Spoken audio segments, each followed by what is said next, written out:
ஒரு சிறிய பயிற்சி, சிறிய முயற்சி. இது சாதாரண விஷயம் தாங்க. ஆனால் அவ்வளோ விஷயங்கள் நகைச்சுவை கலந்திருக்கும்.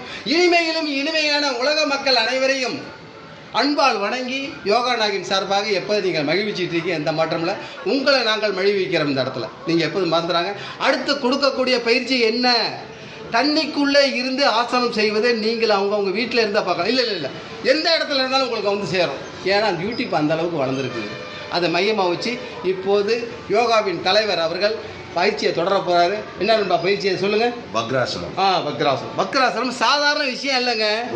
இப்போ ஞாபகம் வச்சுக்க, தேங்காய் மட்டைனா தேங்காய்னு ஈஸியாக சொல்லிவிடுவாங்க. தேங்காய் மட்டையிலேருந்து எடுக்கப்பட்ட இந்த இதை நார் ஒன்றா இணைஞ்சி இது ஒரு பெரிய எந்த வீடு கட்டினாலும் இது தேவைப்படும். இந்த முறுக்கு போல் இப்போ உடலை முறுக்க போகிறோம். இதுதான் அதில் தெரிஞ்சிக்க வேண்டிய விஷயம். ஆனால் சாதாரண நார் தேங்காய் நாரும்பாங்க. ஆனால் பெரிய பெரிய வீடு இதில் தான் கட்ட ஆரம்பிக்கிறோம். அதை உண்மையாக வச்சு ஆசனத்தை தொடருங்க நண்பா. கவனிப்பு எப்படிங்கிறத மிக மிக முக்கியம். உடம்பை 2 காலையும் முதல்ல நீட்டுங்க. நீட்டி நல்ல மூச்சை இழுத்து விடுங்க.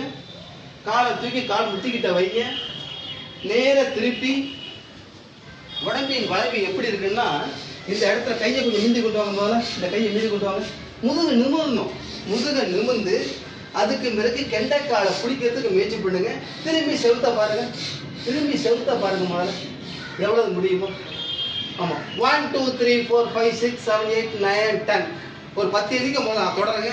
தொடர்ந்து செயல்பட நல்லா திரும்பி பார்க்கலாம். முதல்ல நல்லா மூச்சை எடுத்துடுங்க. பாருங்க 2 கண்ணால் 10 கண்ணை பாருங்க. 10 கண்ணுன்னு சொல்லி நகை கண்கள் பார்த்து முயற்சி பண்ணிட்டீங்க. இப்போ காலை மடக்கி முட்டிக்கிட்ட வச்சு சரியான முறையில் இதை பில்டிங்க்கு எப்படி மரத்தை கொடுத்து விரும்புமோ கொஞ்சம் உள்ளே எடுங்க கையை. அப்படி நிமிரும் போது லேசாக திரும்பி பாருங்கள். திரும்பி பார்த்து கெண்டைக்காலை பிடிக்கணும்.